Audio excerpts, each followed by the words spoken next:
भारतामध्ये आणि युरोपमध्ये एक अत्यंत महत्त्वाची ट्रेड डीलर निगोशिएशन सुरू आहे, फ्री ट्रेड ॲग्रीमेंट. यामध्ये सध्या चांगली चर्चा सुरू आहे. जानेवारी 2026 मध्ये खूप चांगला पुश मिळाला. पण परत एक महत्त्वाचा मुद्दा येऊन ठेपला, तो आहे CBAM, carbon border adjustment mechanism. म्हणजे नेमकं काय? तर युरोपियन युनियनचं म्हणणं आहे की जे कार्बन इंटेन्सिव्ह एक्सपोर्ट्स आहेत त्यांच्यावरती आम्ही जास्त टॅक्स लावणार. आता महत्त्वाचा प्रश्न येतो की कार्बन इंटेन्सिव्ह एक्सपोर्ट्स म्हणजे काय किंवा कार्बन इंटेन्सिव्ह इम्पोर्ट्स म्हणजे काय?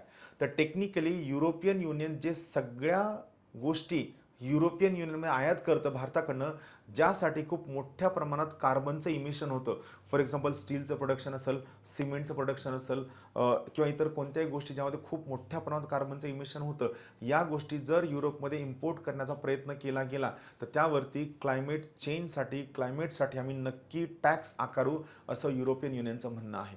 भारताकडनं म्हणणं आहे युरोपियन युनियन परत एकदा सेम गेम खेळत आहे की भारतासोबतच्या ट्रेड डीलला अडथळा आणण्यासाठी परत एकदा कार्बन टॅक्स, क्लायमेट चेंजचा वापर युरोपियन युनियन करत आहे, ज्याला भारतीय ट्रेड निगोशिएटर्सनी ऑब्जेक्शन नोंदवलेलं आहे.